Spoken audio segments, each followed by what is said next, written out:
Picture this. It's mid-afternoon on a construction site.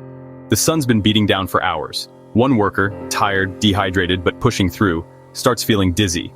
In the past, this moment might have gone unnoticed, until something went wrong. Now imagine that same worker is wearing a vest equipped with sensors.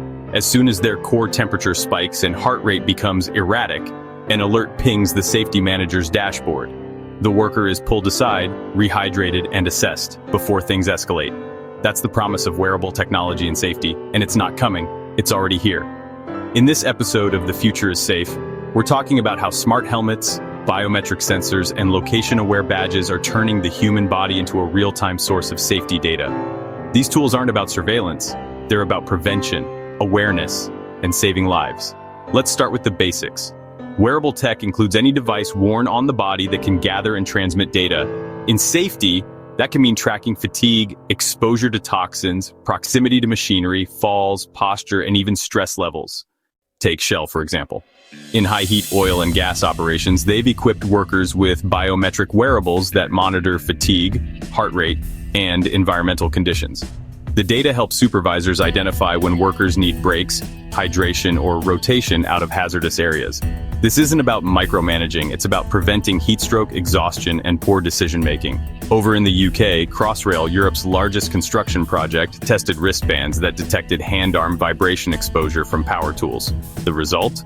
Workers received alerts before they crossed thresholds for vibration-related injuries, helping prevent long-term nerve and circulatory damage. Then there's Triax Technologies, a US company that provides wearable sensors for construction and industrial sites. Their system alerts workers when they get too close to restricted areas or moving equipment. During the COVID-19 pandemic, they adapted the same tech to support contact tracing and safe distancing. We also have smart helmets like those developed by DAQRI and Guardat, which combine augmented reality with hazard recognition. These headsets can overlay blueprints, warn of structural weaknesses, and even detect falls or impacts.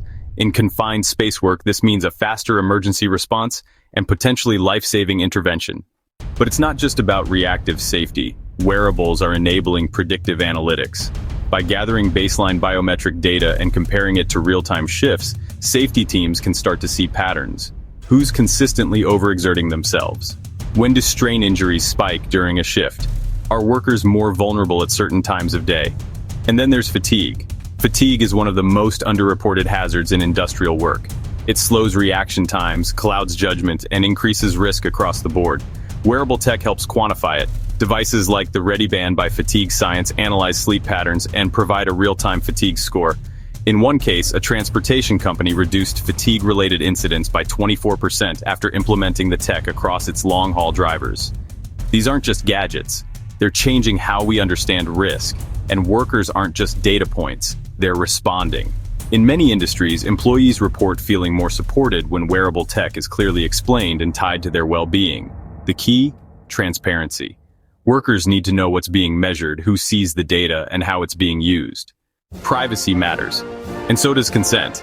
That's why companies like Volvo Trucks include ethics briefings in their wearable rollout plans. They train teams not just on how to use the tools, but why they exist. That builds trust. And trust, as we know, is the foundation of any safety culture. So where is all this headed? Imagine integrating wearables into your broader safety ecosystem. Your PPE becomes intelligent. Your training adjusts based on biometric data. Your emergency response is faster because your systems already know where every worker is, what condition they're in, and how to reach them. This isn't science fiction, it's already happening, but it's not universal yet. Adoption is still uneven. Cost, privacy concerns, and resistance to change are real barriers. But the companies that are investing now, they're seeing fewer injuries, better morale, lower turnover, and stronger cultures of care. So here's the question. What would you do if your PPE could talk to you, warn you, protect you, not just physically but intelligently?